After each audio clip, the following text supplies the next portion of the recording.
well known that you've had, you know, you've struggled with addiction of numerous kinds in the past. Bullshit.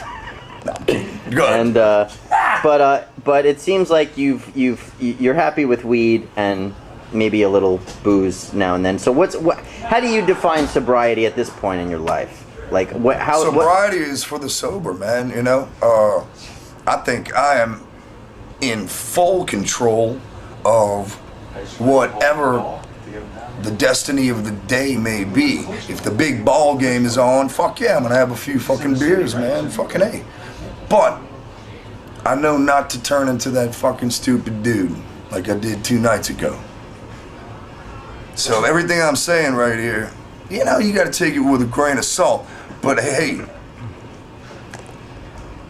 I would suggest highly, you youngsters out there especially, that you stay away from heavy fucking drugs, man, that you just cannot fucking, that are bigger than you, basically. Are you clean from the heavy fucking shit? Time, long time, about 6 years clean. Back surgery and rehab, physical rehab, saved my life. I was on a regimen finally. I had to wake up. I had to get to the gym. I had to do this fucking rigorous fucking core training. There was no time for hangovers. There was no time for fucking jack shit but getting better. And I'll tell you the truth, there will never be a semblance of normalcy. I think it's taken a full 5 years of getting back to it and whatnot to feel even any semblance of, I don't know, better, I guess. But it takes a lot of here and a lot of here. That's the heart and the fucking will, god damn it. Yeah, you said famously in your Loyola interview that, you know, the will is nothing without love, and it's abundantly clear that you are overflowing with will. So I wanted to ask you, how's the love going? Do you have the love to balance the will? I come with love with anything and anybody. I fucking walk the streets with love first and foremost. I was an angry young fucking man who, you know, when you have a fucking multi-level fucking injury in your lower back, and you take all them fucking drugs that the doctors dole out for you, they make you bananas. They make you say ridiculous things that you are not yourself. Painkillers will dull the emotions eventually. And that's one thing that is, I feel very awake now, emotionally. Like you said, you know, how do I feel about love? I think love is the only goddamn way, man, you know? I would make friends with fucking anybody, you know? The injury was awful. And I was on these fucking pain medicines that fucking lie to you. The more you fucking take, the more acute the pain gets. It doesn't kill the pain. It kills the emotions after a while, like I said. And then there's the physical withdrawal that fucking keeps you addicted to them. And then, once you're to that point, I guess I can't say it in general terms, but I was at that point, and I didn't care if I lived or died at that point. I swear to you, I was in so much fucking pain, and I'm so sick of the pills, the doctors, the fucking game. It is exhausting. My thing is this, once I did heroin, there was no turning back, man. You know, I'd never been that numb in my life till methadone. After heroin, methadone I would not suggest for any fucking body. Methadone is worse than heroin. Really? Oh yeah, because they're prescribing it. It's legal. They used to send me home with fucking, like, huge, like, fucking big fucking crates of this shit almost, man. So how do you feel? How do you feel about the argument that people make that some people that pot was the thing that led you to those things? Do you feel that pot was to blame in any way for that? Absolutely. You know what, man? No fucking way. I think that I had a fucking invincible complex, man. I thought I could walk through fucking walls, and at one fucking point in time, in my strongest, youngest, meanest motherfucking body, I would have fought Tyson, and and lost, but still I would have done it. God damn it. But when my back got hurt, man, I felt like a cut in half, motherfucker. I can't explain it. It was bad. What was the question? Did you view pot as a gateway drug to harder stuff? All right, let me tell you what. Maybe in my wildest, stupidest moment, as a young man, a healthy, strong young man, would I entertain the idea of doing heroin because I wasn't afraid of it. Fucking nothing would get me. Nothing got me. Well, I'll tell you this. I would hope I would have the brains not to do it, you know what I'm saying? If I could redo it all, I think it's the injury that really, I can't explain it. I mean, I can't explain it. It was the injury. It was the fucking injury that really, sent me down a mental spiral. It was like, kind of castrating, if you will. You know, I was the baddest motherfucking lead singer and heavy metal guy out there, and I was aching, man. I was vulnerable. I lashed out like a wounded animal in directionless tirades. People know this, and I know this. You know, so fuck, man. Drugs make you a mess. Pain makes your fucking life a completely different thing.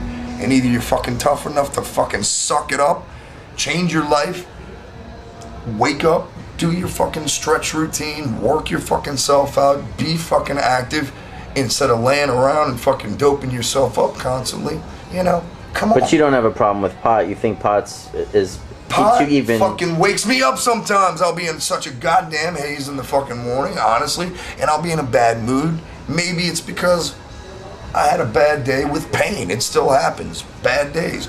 Last Wednesday, I was hurting like fucking my body felt like one kicked nut. And really, it was miserable. And I'm not really a daytime smoker or anything like that. I kind of wait till the night, evening time, because, there is an element to weed that does set your mind so at ease, if you're in the middle of doing something, it's like pretty confusing, writing a boxing article or something like that. It's like, wait a minute, what did I just write? So I remember back in man. I'm kidding. It's a fine blend of tobacco. I remember back in '96 when you had that overdose incident. 96? You said 86. I did? I thought I said 96, but all right. You had that incident. You were, I guess, dead for a few minutes or something, and you came back. Count them. Was 4 that, minutes. Was I was at High Times when that happened, and I wrote a piece about it. But was that like an epiphany moment for you? Was that like when you were like, you know what, enough with this shit, or did it continue after that?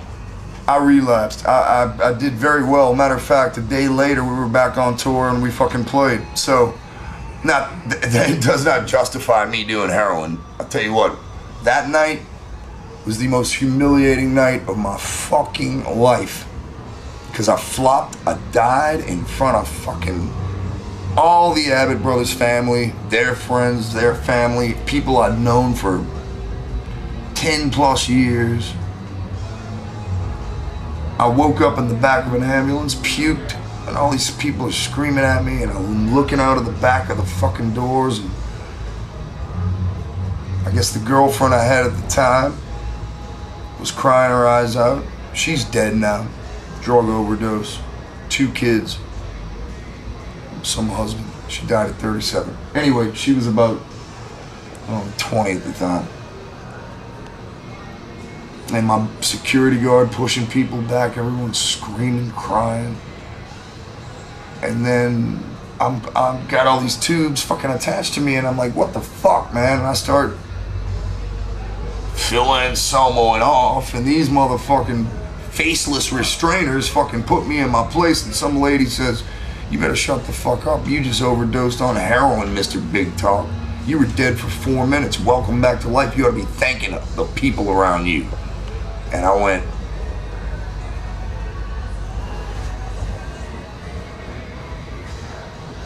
I couldn't, I was so fucking humiliated. That whole ambulance ride, the whole stay in the hospital in this Outer Limits-esque fucking room with one cot, it was almost black and white now in memory. Very strange. And this little old school telephone there, they gave me the receiver. It's my mother, my piece of fucking dog shit tour manager. Called her at fucking 2 in the morning or whenever it happened, in the middle of the night, woke her up and said, your son just overdosed on heroin. We don't know if he's alive or dead. We'll call you back. Click. I will never forgive that motherfucker for that, Jack. To put that kind of fear in my mother's head. She adores me. She's my mom. Immediately I wanted that fucking phone. I got it in that strange little fucking stay in the fucking hospital. Told her I was alright. She was aghast, distraught. So anyway, yep, that was the most humiliating fucking night of my life. And I did really well after that, and then I relapsed. I fucking don't remember, but I relapsed 6 months, 8 months, 9 months later, maybe more than that, or less than that. I hear Alice in Chains playing in the background, and I'm just thinking that after all you've been through, you know, so many great artists have been destroyed by addiction over the years, and most recently Layne Staley and Peter Steele. And I'm just curious, when you think about those guys, do you ever ask yourself, like, how am I still here? Like, does it make you feel thankful, like, to think like that you're still here and kicking and doing your thing? Well, first and foremost, the loss of both of those guys is so tremendous because of the impact they've left, their legacy in music. Layne was, when he was straight, he was engaging, strong, bigger guy than you think. About as tall as me.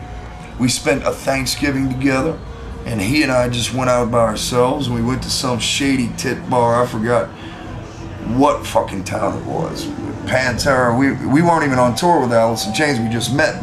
Alice in Chains was on tour supporting their first record, and we were on the Cowboys from Hell tour. So we both came out in 1990. They were on tour with Iggy Pop. We were on tour with fucking Prong and Mind Over 4 or something like that. Thanksgiving, we're at this odd place. Anyway, we got pretty drunk and decided to roll this bum. We saw him coming down the street, and I said, dude, let's roll him. So we ducked Tyson S style in between buildings and waited for the guy. And we weren't violent or anything, but we actually tackled him. And he didn't have anything, but he freaked out and was scared, and we started laughing. We're just fucking with him. Phil pulled him up and pushed him on his way. Poor guy. But he was fun, man. Next time I saw him was early '92. I had met his girlfriend, who eventually was the girl who ended up down in a hole. She turned him on. Too dope. I saw him at the Lollapalooza gig, and he was different, of course. And in retrospect, once again, it brings up shame in my heart, because I'm an engaging person. Like I say, man, I come with love. And the fact that at one point in my life, I was this zombie. You know, it's very hard to say you're sorry enough times to your fucking loved ones, your family, and all your friends.